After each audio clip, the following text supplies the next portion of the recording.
안녕하십니까? 삶의 지혜와 영혼의 양식을 나누는 시간입니다. 잠시 시간을 내어 이야기에 귀를 기울여 주시는 모든 분들의 삶에 하나님의 크신 은혜와 평강이 함께하기를 기도합니다. 만약 오늘 이 메시지가 당신의 마음의 힘과 위로가 된다면 이 축복을 주변의 소중한 이들과도 함께 나누어 주십시오. 당신의 나눔을 통해 더 많은 영혼이 빛을 발견하고 우리의 삶은 더욱 풍성해질 것입니다. 오늘 우리는 믿음의 본질, 그 중에서도 우리가 입술로 고백하는 말의 힘에 대해 깊이 탐구해보고자 합니다. 왜 어떤 이의 기도는 놀라운 현실이 되고 어떤 이의 믿음은 열매를 맺지 못하는 걸까요? 그 비밀은 어쩌면 우리가 마음으로 믿는 것뿐만 아니라 우리 입으로 무엇을 선포하느냐에 달려있을지 모릅니다. 먼저 하나님의 거룩한 말씀을 함께 찾아보겠습니다. 히브리서 10장 23절입니다. 또 약속하신 이는 믿으시니 우리가 믿는 도리의 소망을 움직이지 말며 굳게 잡고 이 말씀을 눈으로 보고 귀로 듣고 그리고 이제 당신의 입으로 직접 선포해 보십시오. 우리가 믿는 도리의 소망을 움직이지 말며 굳게 잡자. 약속하신 하나님은 신실하시기 때문이다. 아멘. 성경은 우리에게 믿음의 고백을 잠시 시험해보라고 말하지 않습니다. 기분이 좋을 때만 말씀을 선포하라고 하지도 않습니다. 성경은 분명히 말합니다. 굳게 잡으라. 이것은 결코 놓지 말라는 의미입니다. 포기하지 말라는 뜻입니다. 눈에 보이는 상황이 어떻든 내 감정이 어떻든 다른 사람이 뭐라고 말하든 상관없이 당신의 믿음의 고백을 놓지 말라는 강력한 명령입니다. 왜 그래야만 할까요? 그 이유는 바로 약속하신 즉 우리 하나님께서 신실하시기 때문입니다. 우리의 믿음은 우리의 능력이나 감정에 기반하는 것이 아닙니다. 그것은 영원히 변치 않으시는 하나님의 신실하심 위에 세워져 있습니다. 하지만 안타깝게도 수많은 신앙인들이 바로 이 지점에서 넘어집니다. 처음에는 말씀을 듣고 기뻐하며 한두 번 선포합니다.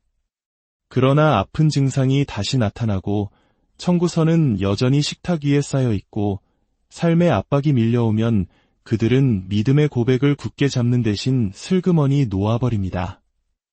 효과가 있는 줄 알았는데 아닌가 봐 라고 말하는 순간 당신은 스스로 믿음의 생명줄을 끊어버리는 것과 같습니다. 성경은 상황이 나아질 때까지만 굳게 잡으라고 말하지 않습니다. 움직이지 말며 굳게 잡으라고 말합니다. 이는 당신이 강하다고 느낄 때나 약하다고 느낄 때나 응답이 보일 때나 보이지 않을 때나 사람들이 당신을 응원할 때나 사탄이 당신의 귓가에 의심을 속삭일 때나 변함없이 믿음의 고백을 지켜야 한다는 의미입니다. 우리가 어떻게 그럴 수 있을까요? 현실이 암담해 보이는데도 어떻게 계속해서 하나님의 약속을 선포할 수 있을까요? 해답은 다시 한번 약속하신 이가 믿으시기 때문입니다. 즉, 하나님께서 신실하시기 때문입니다. 민수기 23장 19절은 이렇게 선포합니다. 하나님은 사람이 아니시니 거짓말을 하지 않으시고 인생이 아니시니 후회가 없으시도다. 어찌 그 말씀하신 바를 행하지 않으시며 하신 말씀을 실행하지 않으시랴. 할렐루야. 그러므로 내가 하나님의 말씀을 고백할 때 나는 내 감정이나 내 눈에 보이는 것이나 내 생각 위에 서 있는 것이 아닙니다. 나는 그분이 하신 말씀, 결코 거짓말하실 수 없고 실패하실 수 없으며 헛되이 돌아오는 법이 없는 그분의 말씀 위에 굳게 서 있는 것입니다. 대부분의 신앙 고백이 효과가 없는 이유는 하나님께 문제가 있거나 그분의 약속에 결함이 있거나 예수 그리스도의 보혈이나 성령님의 능력이 부족해서가 아닙니다. 문제는 바로 하나님의 백성들이 그들의 믿음의 고백을 끝까지 굳게 붙잡지 못하는 데 있습니다.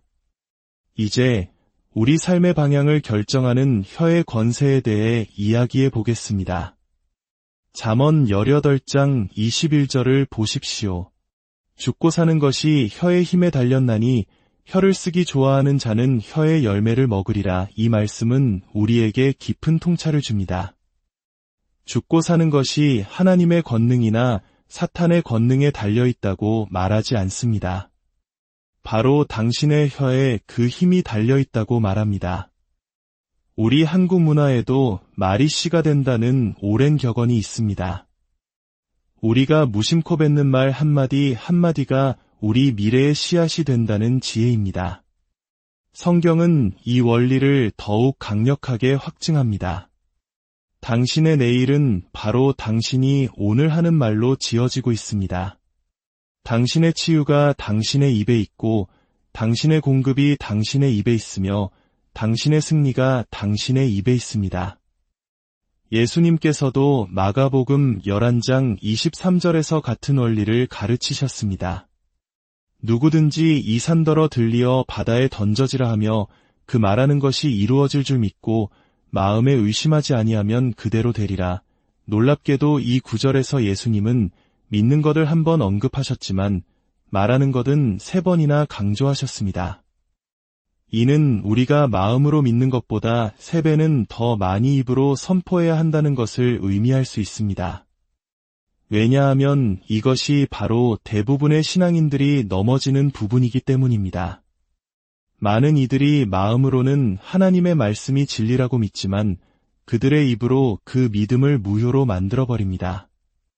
하나님이 내 모든 필요를 채우신다고 하신 건 알지만 현실은 혹은 그가 채찍에 맞음으로 내가 나음을 입었다는 건 알지만 이 통증은 이런 말들은 생명이 아닌 죽음을 풀어놓는 것입니다. 자, 우리 함께 선포해 봅시다. 나의 말이 나의 삶의 방향을 결정한다. 나의 말에는 능력이 있다. 나의 말은 하나님의 말씀과 일치한다. 기억하십시오. 당신이 계속해서 질병에 대해 말하면 질병이 당신을 지배할 것입니다. 당신이 가난에 대해 말하면 가난이 당신의 주인이 될 것입니다. 당신이 연약함에 대해 말하면 연약함이 당신 위에 군림할 것입니다. 하지만 할렐루야, 당신이 건강에 대해 말하면 치유가 솟아날 것입니다. 당신이 승리에 대해 말하면 승리가 나타날 것입니다. 당신이 강건함에 대해 말하면 강건함이 현실이 될 것입니다. 죽고 사는 것이 혀의 힘에 달렸기 때문입니다. 믿음은 반드시 입술의 고백을 통해 풀어져야 합니다. 마음으로 조용히 믿는 것만으로는 충분하지 않습니다. 로마서 10장 9절과 10절은 이 원리를 명확하게 설명합니다. 내가 만일 내 입으로 예수를 주로 시인하며 또 하나님께서 그를 죽은 자 가운데서 살리신 것을 내 마음에 믿으면 구원을 받으리라. 사람이 마음으로 믿어 위에 이르고 입으로 시인하여 구원에 이르느니라. 자세히 보십시오. 마음으로 믿어 위에 이르고 입으로 시인하여 구원에 이릅니다. 즉, 믿음은 우리를 구원의 문 앞까지 인도하지만 입술의 고백이 바로 그 문을 열고 구원의 실체를 우리 삶으로 가져오는 열쇠입니다. 믿음이 기초라면 고백은 그 집을 완성하는 것입니다. 믿음이 뿌리라면 고백은 우리가 먹는 열매입니다. 이 원리는 구원뿐만 아니라 우리 삶의 모든 영역에 동일하게 적용됩니다. 당신이 믿고 고백함으로 구원을 받았다면 동일한 방식으로 믿고 고백함으로 치유를 받을 수 있습니다. 믿고 고백함으로 죄와 사탄과 모든 어려운 환경을 이기는 승리를 얻을 수 있습니다. 하지만 여기서 우리가 반드시 경계해야 할 함정이 있습니다. 바로 공허한 고백입니다.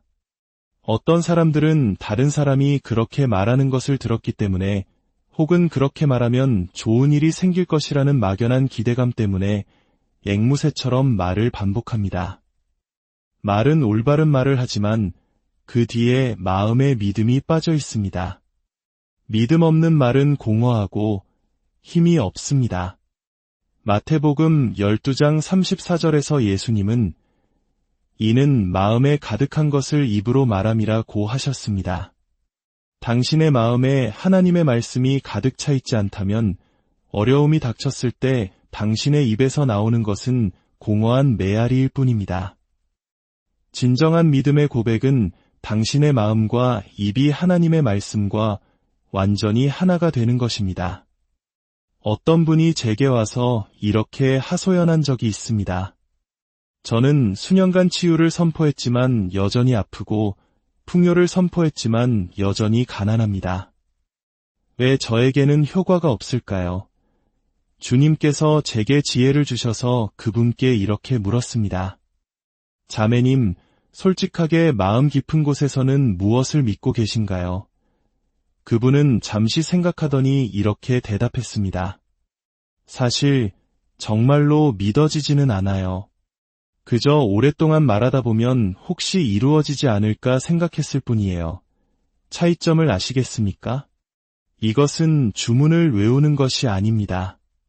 긍정적인 생각에 힘을 말하는 것도 아닙니다. 이것은 믿음의 영역입니다. 그리고 믿음은 오직 한 가지 방법으로만 생겨납니다. 로마서 10장 17절. 그러므로 믿음은 들음에서 나며 들음은 그리스도의 말씀으로 말미암았느니라. 당신은 먼저 말씀을 들어야 합니다. 말씀을 먹어야 합니다. 말씀이 당신의 영혼 깊은 곳에 스며들게 해야 합니다. 그것이 당신 안에서 실제가 될 때 당신의 고백은 비로소 바깥 세상에서 능력을 발휘하게 됩니다. 이제 우리의 신앙 고백을 가로막는 가장 큰 적들을 살펴보겠습니다. 첫 번째 적은 하나님의 말씀에 대한 무지입니다. 믿음은 들음에서, 즉 말씀을 아는 것에서 시작됩니다. 당신이 하나님의 약속을 모른다면 그것을 믿을 수 없습니다. 믿을 수 없다면 고백할 수 없습니다.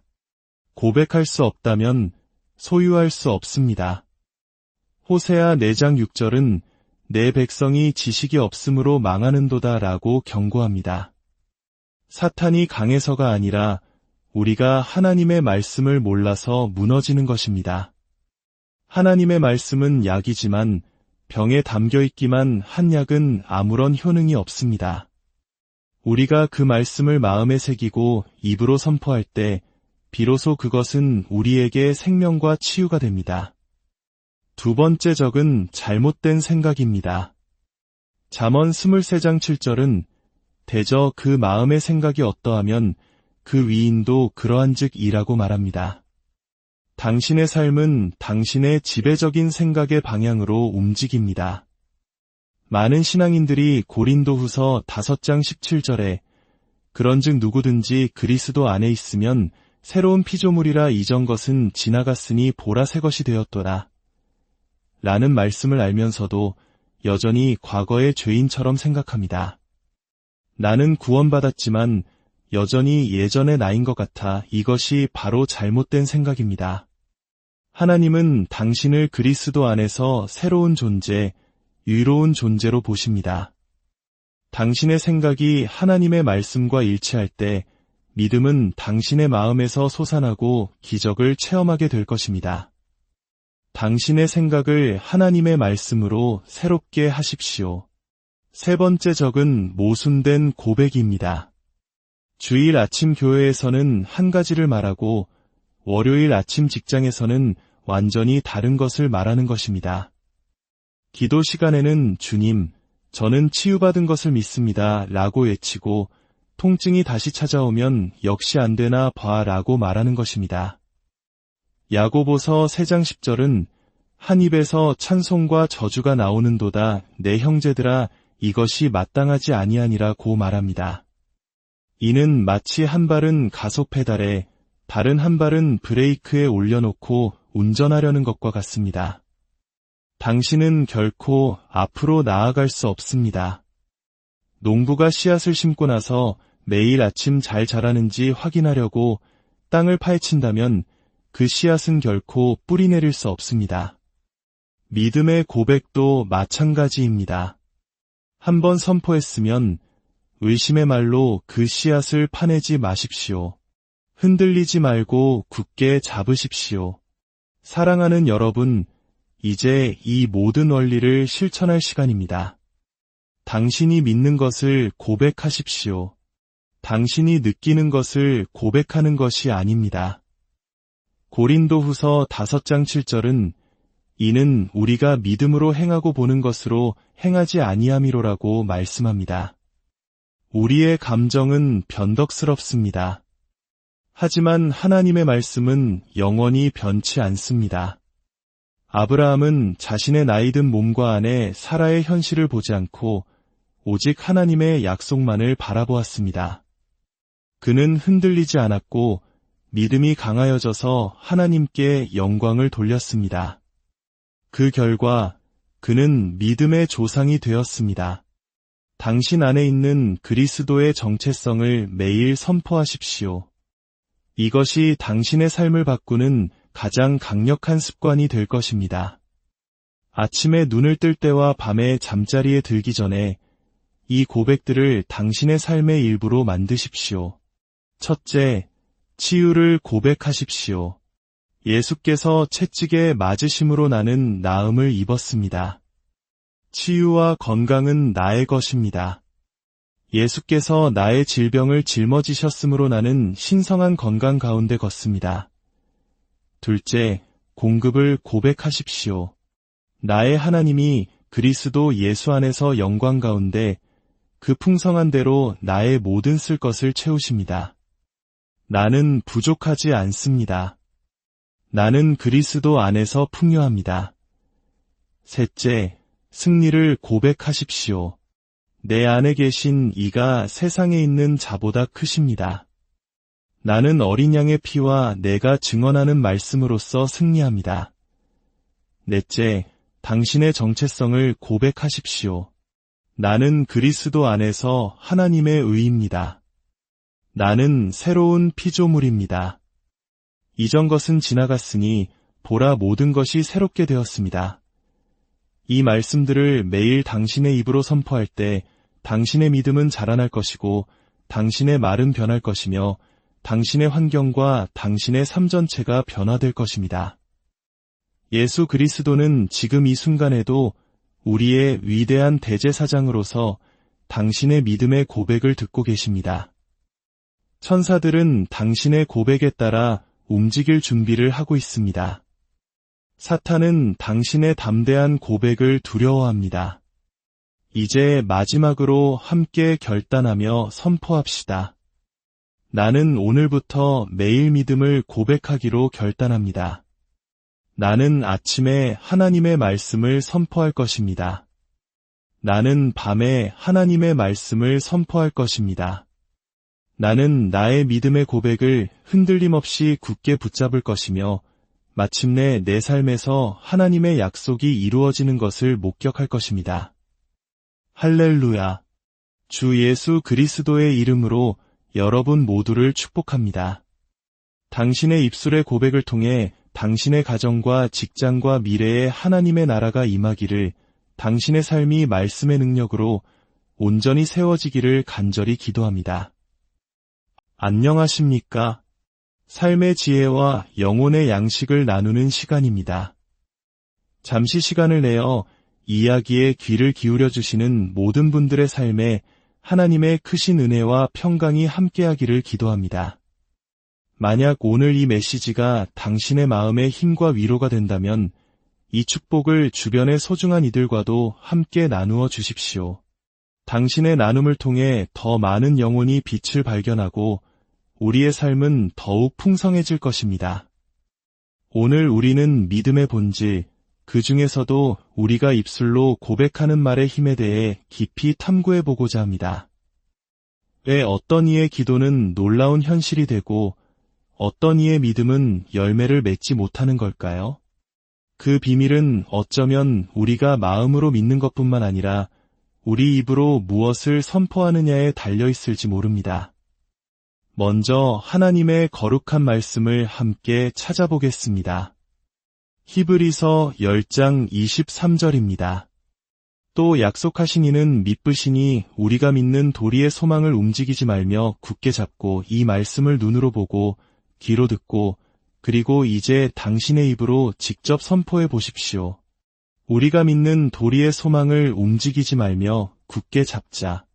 약속하신 하나님은 신실하시기 때문이다. 아멘. 성경은 우리에게 믿음의 고백을 잠시 시험해보라고 말하지 않습니다. 기분이 좋을 때만 말씀을 선포하라고 하지도 않습니다. 성경은 분명히 말합니다. 굳게 잡으라. 이것은 결코 놓지 말라는 의미입니다. 포기하지 말라는 뜻입니다. 눈에 보이는 상황이 어떻든, 내 감정이 어떻든, 다른 사람이 뭐라고 말하든 상관없이 당신의 믿음의 고백을 놓지 말라는 강력한 명령입니다. 왜 그래야만 할까요? 그 이유는 바로 약속하신 즉 우리 하나님께서 신실하시기 때문입니다. 우리의 믿음은 우리의 능력이나 감정에 기반하는 것이 아닙니다. 그것은 영원히 변치 않으시는 하나님의 신실하심 위에 세워져 있습니다.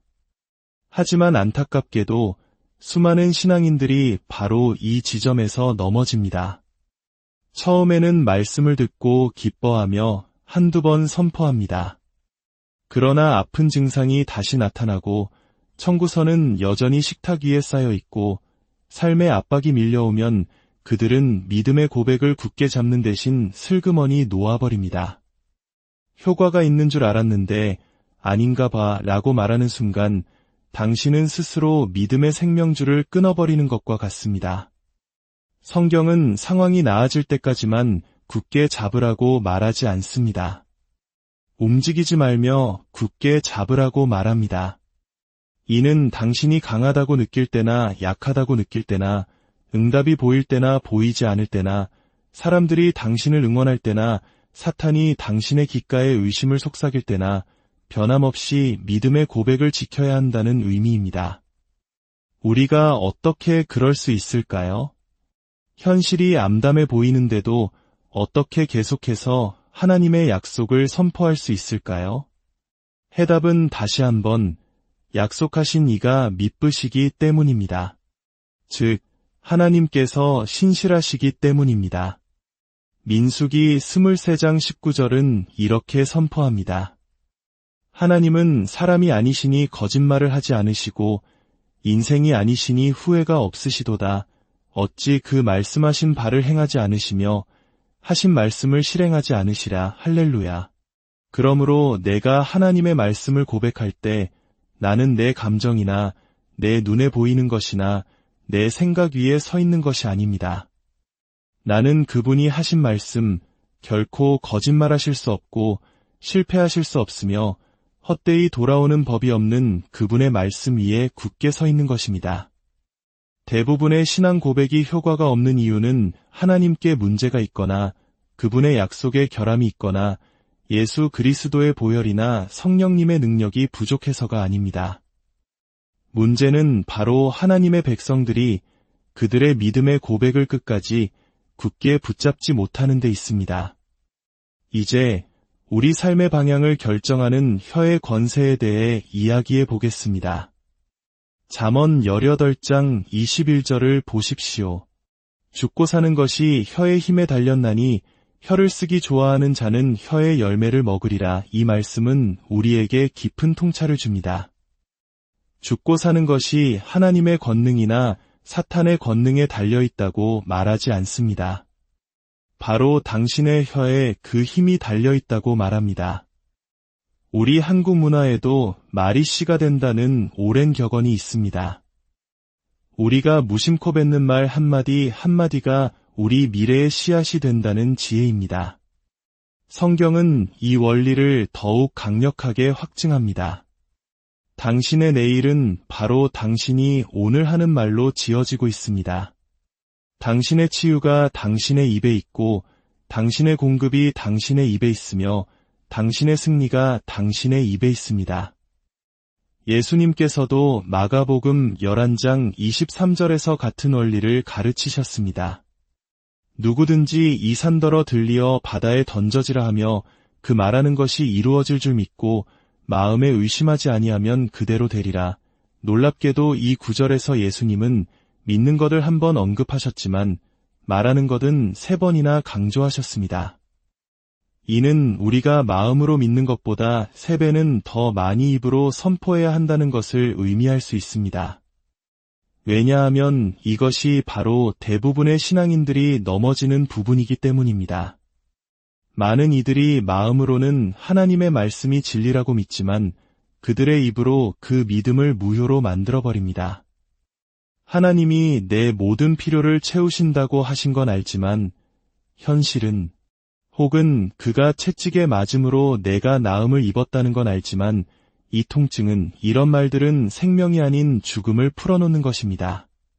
자, 우리 함께 선포해 봅시다. 나의 말이 나의 삶의 방향을 결정한다.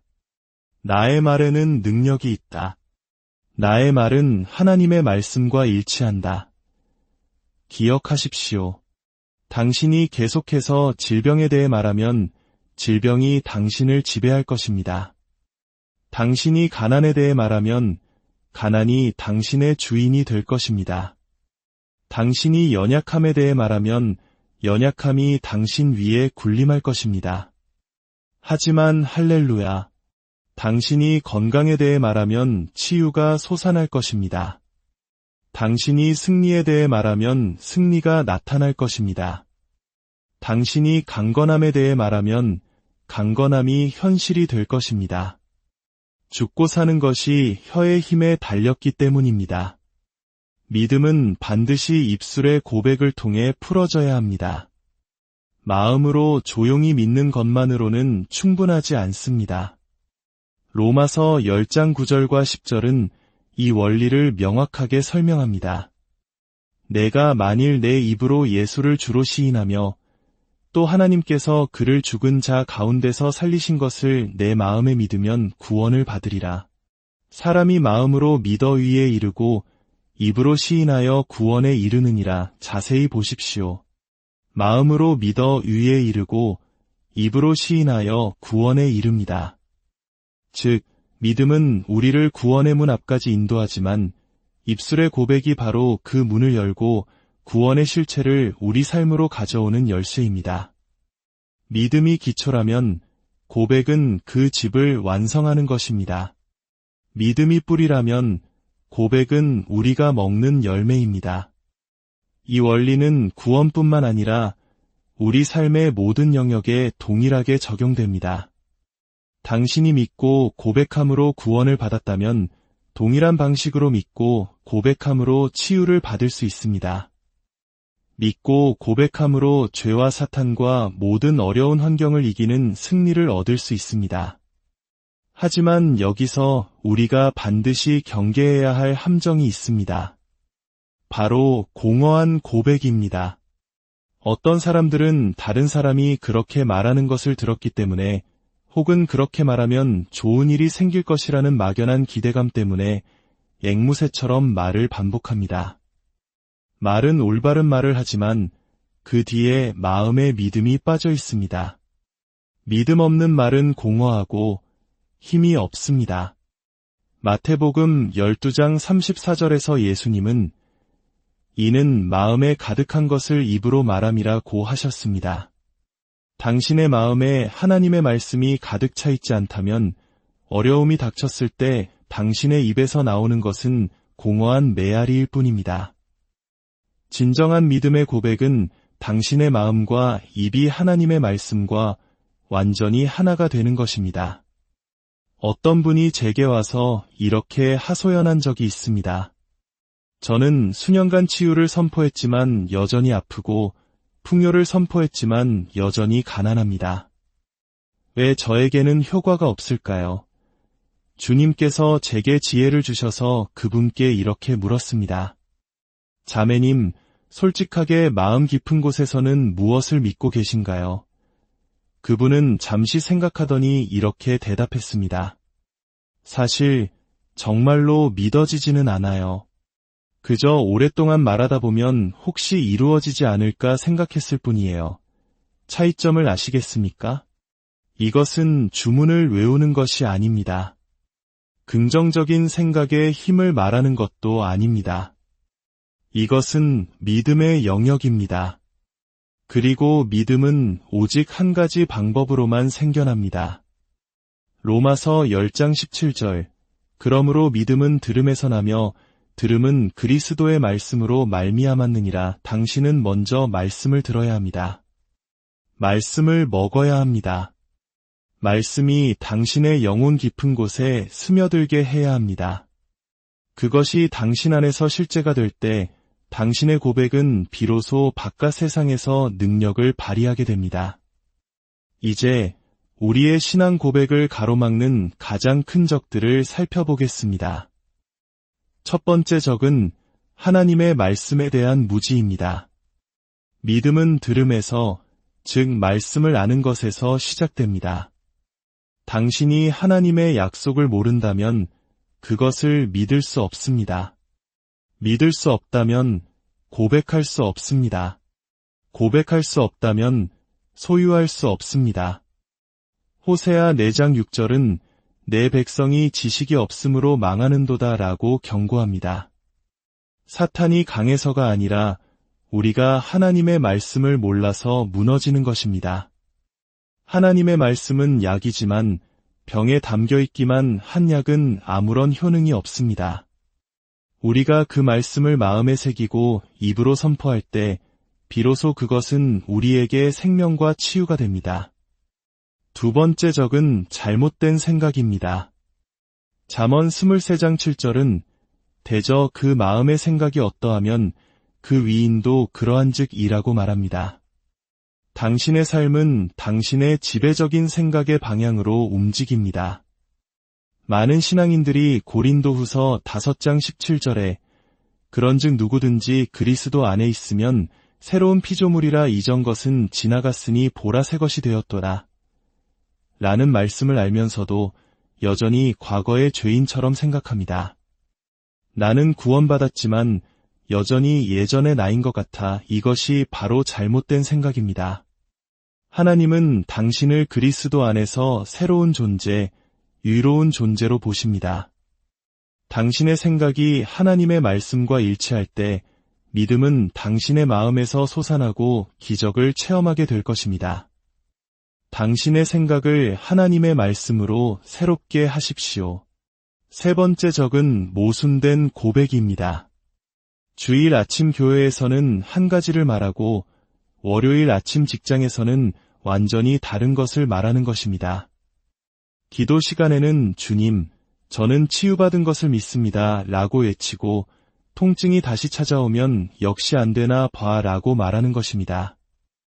야고보서 3장 10절은 한 입에서 찬송과 저주가 나오는도다. 내 형제들아 이것이 마땅하지 아니하니라고 말합니다.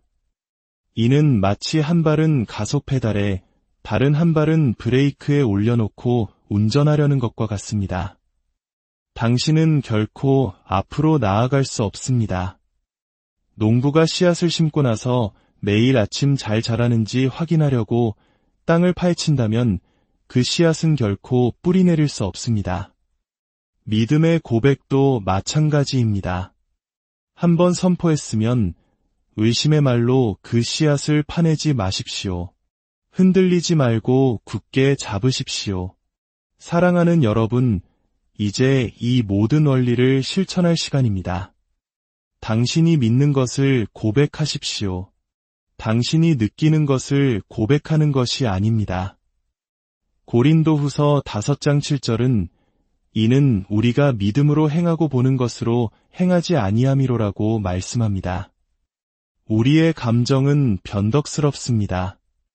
하지만 하나님의 말씀은 영원히 변치 않습니다. 아브라함은 자신의 나이든 몸과 안에 사라의 현실을 보지 않고 오직 하나님의 약속만을 바라보았습니다. 그는 흔들리지 않았고 믿음이 강하여져서 하나님께 영광을 돌렸습니다. 그 결과 그는 믿음의 조상이 되었습니다. 당신 안에 있는 그리스도의 정체성을 매일 선포하십시오. 이것이 당신의 삶을 바꾸는 가장 강력한 습관이 될 것입니다. 아침에 눈을 뜰 때와 밤에 잠자리에 들기 전에 이 고백들을 당신의 삶의 일부로 만드십시오.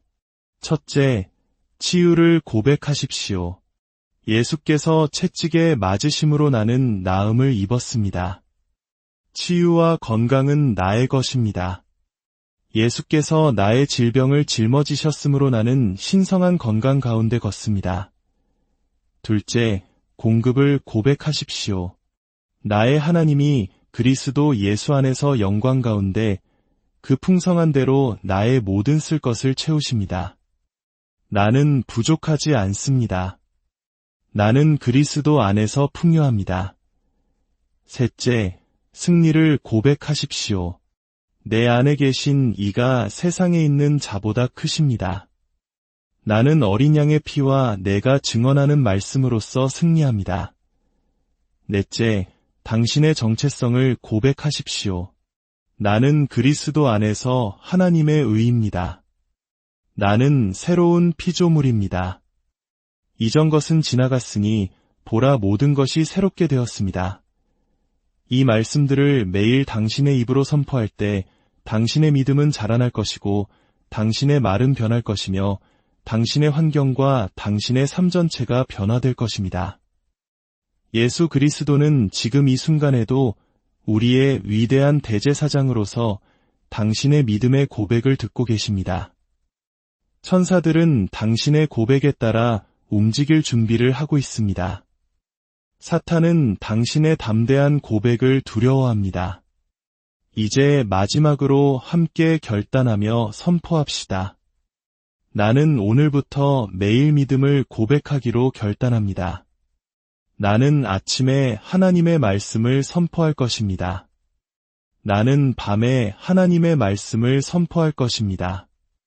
나는 나의 믿음의 고백을 흔들림 없이 굳게 붙잡을 것이며 마침내 내 삶에서 하나님의 약속이 이루어지는 것을 목격할 것입니다. 할렐루야! 주 예수 그리스도의 이름으로 여러분 모두를 축복합니다. 당신의 입술의 고백을 통해 당신의 가정과 직장과 미래에 하나님의 나라가 임하기를, 당신의 삶이 말씀의 능력으로 온전히 세워지기를 간절히 기도합니다. 안녕하십니까? 삶의 지혜와 영혼의 양식을 나누는 시간입니다. 잠시 시간을 내어 이야기에 귀를 기울여 주시는 모든 분들의 삶에 하나님의 크신 은혜와 평강이 함께하기를 기도합니다. 만약 오늘 이 메시지가 당신의 마음의 힘과 위로가 된다면 이 축복을 주변의 소중한 이들과도 함께 나누어 주십시오. 당신의 나눔을 통해 더 많은 영혼이 빛을 발견하고 우리의 삶은 더욱 풍성해질 것입니다. 오늘 우리는 믿음의 본질, 그 중에서도 우리가 입술로 고백하는 말의 힘에 대해 깊이 탐구해보고자 합니다. 왜 어떤 이의 기도는 놀라운 현실이 되고 어떤 이의 믿음은 열매를 맺지 못하는 걸까요? 그 비밀은 어쩌면 우리가 마음으로 믿는 것뿐만 아니라 우리 입으로 무엇을 선포하느냐에 달려있을지 모릅니다. 먼저 하나님의 거룩한 말씀을 함께 찾아보겠습니다. 히브리서 10장 23절입니다. 또 약속하신 이는 미쁘시니 우리가 믿는 도리의 소망을 움직이지 말며 굳게 잡고 이 말씀을 눈으로 보고 귀로 듣고 그리고 이제 당신의 입으로 직접 선포해 보십시오. 우리가 믿는 도리의 소망을 움직이지 말며 굳게 잡자. 약속하신 하나님은 신실하시기 때문이다. 아멘. 성경은 우리에게 믿음의 고백을 잠시 시험해보라고 말하지 않습니다. 기분이 좋을 때만 말씀을 선포하라고 하지도 않습니다. 성경은 분명히 말합니다. 굳게 잡으라. 이것은 결코 놓지 말라는 의미입니다. 포기하지 말라는 뜻입니다. 눈에 보이는 상황이 어떻든, 내 감정이 어떻든, 다른 사람이 뭐라고 말하든 상관없이 당신의 믿음의 고백을 놓지 말라는 강력한 명령입니다. 왜 그래야만 할까요? 그 이유는 바로 약속하신 즉 우리 하나님께서 신실하시기 때문입니다. 우리의 믿음은 우리의 능력이나 감정에 기반하는 것이 아닙니다. 그것은 영원히 변치 않으시는 하나님의 신실하심 위에 세워져 있습니다. 하지만 안타깝게도 수많은 신앙인들이 바로 이 지점에서 넘어집니다.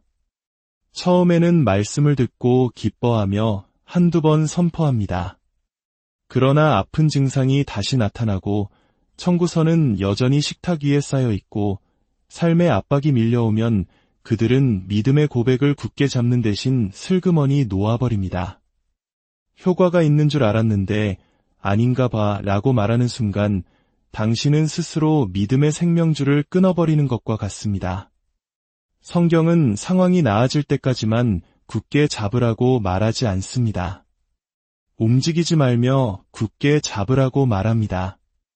이는 당신이 강하다고 느낄 때나 약하다고 느낄 때나 응답이 보일 때나 보이지 않을 때나 사람들이 당신을 응원할 때나 사탄이 당신의 귓가에 의심을 속삭일 때나 변함없이 믿음의 고백을 지켜야 한다는 의미입니다. 우리가 어떻게 그럴 수 있을까요? 현실이 암담해 보이는데도 어떻게 계속해서 하나님의 약속을 선포할 수 있을까요? 해답은 다시 한번 약속하신 이가 미쁘시기 때문입니다. 즉, 하나님께서 신실하시기 때문입니다. 민수기 23장 19절은 이렇게 선포합니다. 하나님은 사람이 아니시니 거짓말을 하지 않으시고 인생이 아니시니 후회가 없으시도다. 어찌 그 말씀하신 바를 행하지 않으시며 하신 말씀을 실행하지 않으시라. 할렐루야. 그러므로 내가 하나님의 말씀을 고백할 때 나는 내 감정이나 내 눈에 보이는 것이나 내 생각 위에 서 있는 것이 아닙니다.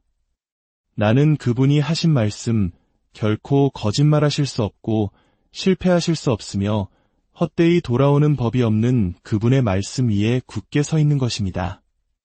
대부분의 신앙 고백이 효과가 없는 이유는 하나님께 문제가 있거나 그분의 약속에 결함이 있거나 예수 그리스도의 보혈이나 성령님의 능력이 부족해서가 아닙니다. 문제는 바로 하나님의 백성들이 그들의 믿음의 고백을 끝까지 굳게 붙잡지 못하는 데 있습니다. 이제 우리 삶의 방향을 결정하는 혀의 권세에 대해 이야기해 보겠습니다. 잠언 18장 21절을 보십시오. 죽고 사는 것이 혀의 힘에 달렸나니 혀를 쓰기 좋아하는 자는 혀의 열매를 먹으리라. 이 말씀은 우리에게 깊은 통찰을 줍니다. 죽고 사는 것이 하나님의 권능이나 사탄의 권능에 달려있다고 말하지 않습니다. 바로 당신의 혀에 그 힘이 달려있다고 말합니다. 우리 한국 문화에도 말이 씨가 된다는 오랜 격언이 있습니다. 우리가 무심코 뱉는 말 한마디 한마디가 우리 미래의 씨앗이 된다는 지혜입니다. 성경은 이 원리를 더욱 강력하게 확증합니다. 당신의 내일은 바로 당신이 오늘 하는 말로 지어지고 있습니다. 당신의 치유가 당신의 입에 있고 당신의 공급이 당신의 입에 있으며 당신의 승리가 당신의 입에 있습니다. 예수님께서도 마가복음 11장 23절에서 같은 원리를 가르치셨습니다. 누구든지 이 산더러 들리어 바다에 던져지라 하며 그 말하는 것이 이루어질 줄 믿고 마음에 의심하지 아니하면 그대로 되리라. 놀랍게도 이 구절에서 예수님은 믿는 것을 한 번 언급하셨지만 말하는 것은 3번이나 강조하셨습니다. 이는 우리가 마음으로 믿는 것보다 3배는 더 많이 입으로 선포해야 한다는 것을 의미할 수 있습니다. 왜냐하면 이것이 바로 대부분의 신앙인들이 넘어지는 부분이기 때문입니다. 많은 이들이 마음으로는 하나님의 말씀이 진리라고 믿지만 그들의 입으로 그 믿음을 무효로 만들어버립니다. 하나님이 내 모든 필요를 채우신다고 하신 건 알지만 현실은 혹은 그가 채찍에 맞음으로 내가 나음을 입었다는 건 알지만 이 통증은 이런 말들은 생명이 아닌 죽음을 풀어놓는 것입니다. 자, 우리 함께 선포해 봅시다. 나의 말이 나의 삶의 방향을 결정한다. 나의 말에는 능력이 있다. 나의 말은 하나님의 말씀과 일치한다. 기억하십시오. 당신이 계속해서 질병에 대해 말하면 질병이 당신을 지배할 것입니다. 당신이 가난에 대해 말하면 가난이 당신의 주인이 될 것입니다. 당신이 연약함에 대해 말하면 연약함이 당신 위에 군림할 것입니다. 하지만 할렐루야, 당신이 건강에 대해 말하면 치유가 솟아날 것입니다. 당신이 승리에 대해 말하면 승리가 나타날 것입니다. 당신이 강건함에 대해 말하면 강건함이 현실이 될 것입니다. 죽고 사는 것이 혀의 힘에 달렸기 때문입니다. 믿음은 반드시 입술의 고백을 통해 풀어져야 합니다. 마음으로 조용히 믿는 것만으로는 충분하지 않습니다. 로마서 10장 9절과 10절은 이 원리를 명확하게 설명합니다. 내가 만일 내 입으로 예수를 주로 시인하며 또 하나님께서 그를 죽은 자 가운데서 살리신 것을 내 마음에 믿으면 구원을 받으리라. 사람이 마음으로 믿어 위에 이르고 입으로 시인하여 구원에 이르느니라. 자세히 보십시오. 마음으로 믿어 위에 이르고 입으로 시인하여 구원에 이릅니다. 즉, 믿음은 우리를 구원의 문 앞까지 인도하지만 입술의 고백이 바로 그 문을 열고 구원의 실체를 우리 삶으로 가져오는 열쇠입니다. 믿음이 기초라면 고백은 그 집을 완성하는 것입니다. 믿음이 뿌리라면 고백은 우리가 먹는 열매입니다. 이 원리는 구원뿐만 아니라 우리 삶의 모든 영역에 동일하게 적용됩니다. 당신이 믿고 고백함으로 구원을 받았다면 동일한 방식으로 믿고 고백함으로 치유를 받을 수 있습니다. 믿고 고백함으로 죄와 사탄과 모든 어려운 환경을 이기는 승리를 얻을 수 있습니다. 하지만 여기서 우리가 반드시 경계해야 할 함정이 있습니다. 바로 공허한 고백입니다. 어떤 사람들은 다른 사람이 그렇게 말하는 것을 들었기 때문에 혹은 그렇게 말하면 좋은 일이 생길 것이라는 막연한 기대감 때문에 앵무새처럼 말을 반복합니다. 말은 올바른 말을 하지만 그 뒤에 마음의 믿음이 빠져 있습니다. 믿음 없는 말은 공허하고 힘이 없습니다. 마태복음 12장 34절에서 예수님은 이는 마음에 가득한 것을 입으로 말함이라고 하셨습니다. 당신의 마음에 하나님의 말씀이 가득 차 있지 않다면 어려움이 닥쳤을 때 당신의 입에서 나오는 것은 공허한 메아리일 뿐입니다. 진정한 믿음의 고백은 당신의 마음과 입이 하나님의 말씀과 완전히 하나가 되는 것입니다. 어떤 분이 제게 와서 이렇게 하소연한 적이 있습니다. 저는 수년간 치유를 선포했지만 여전히 아프고 풍요를 선포했지만 여전히 가난합니다. 왜 저에게는 효과가 없을까요? 주님께서 제게 지혜를 주셔서 그분께 이렇게 물었습니다. 자매님, 솔직하게 마음 깊은 곳에서는 무엇을 믿고 계신가요? 그분은 잠시 생각하더니 이렇게 대답했습니다. 사실 정말로 믿어지지는 않아요. 그저 오랫동안 말하다 보면 혹시 이루어지지 않을까 생각했을 뿐이에요. 차이점을 아시겠습니까? 이것은 주문을 외우는 것이 아닙니다. 긍정적인 생각에 힘을 말하는 것도 아닙니다. 이것은 믿음의 영역입니다. 그리고 믿음은 오직 한 가지 방법으로만 생겨납니다. 로마서 10장 17절. 그러므로 믿음은 들음에서 나며 들음은 그리스도의 말씀으로 말미암았느니라. 당신은 먼저 말씀을 들어야 합니다. 말씀을 먹어야 합니다. 말씀이 당신의 영혼 깊은 곳에 스며들게 해야 합니다. 그것이 당신 안에서 실제가 될 때 당신의 고백은 비로소 바깥 세상에서 능력을 발휘하게 됩니다. 이제 우리의 신앙 고백을 가로막는 가장 큰 적들을 살펴보겠습니다. 첫 번째 적은 하나님의 말씀에 대한 무지입니다. 믿음은 들음에서, 즉 말씀을 아는 것에서 시작됩니다. 당신이 하나님의 약속을 모른다면 그것을 믿을 수 없습니다. 믿을 수 없다면 고백할 수 없습니다. 고백할 수 없다면 소유할 수 없습니다. 호세아 4장 6절은 내 백성이 지식이 없으므로 망하는도다 라고 경고합니다. 사탄이 강해서가 아니라 우리가 하나님의 말씀을 몰라서 무너지는 것입니다. 하나님의 말씀은 약이지만 병에 담겨 있기만 한 약은 아무런 효능이 없습니다. 우리가 그 말씀을 마음에 새기고 입으로 선포할 때 비로소 그것은 우리에게 생명과 치유가 됩니다. 두 번째 적은 잘못된 생각입니다.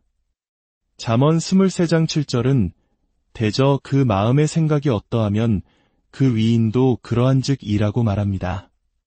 당신의 삶은 당신의 지배적인 생각의 방향으로 움직입니다. 많은 신앙인들이 고린도후서 5장 17절에 그런즉 누구든지 그리스도 안에 있으면 새로운 피조물이라 이전 것은 지나갔으니 보라 새 것이 되었도다 라는 말씀을 알면서도 여전히 과거의 죄인처럼 생각합니다. 나는 구원받았지만 여전히 예전의 나인 것 같아 이것이 바로 잘못된 생각입니다. 하나님은 당신을 그리스도 안에서 새로운 존재, 유로운 존재로 보십니다. 당신의 생각이 하나님의 말씀과 일치할 때 믿음은 당신의 마음에서 솟아나고 기적을 체험하게 될 것입니다. 당신의 생각을 하나님의 말씀으로 새롭게 하십시오. 세 번째 적은 모순된 고백입니다. 주일 아침 교회에서는 한 가지를 말하고 월요일 아침 직장에서는 완전히 다른 것을 말하는 것입니다. 기도 시간에는 주님, 저는 치유받은 것을 믿습니다 라고 외치고 통증이 다시 찾아오면 역시 안 되나 봐 라고 말하는 것입니다.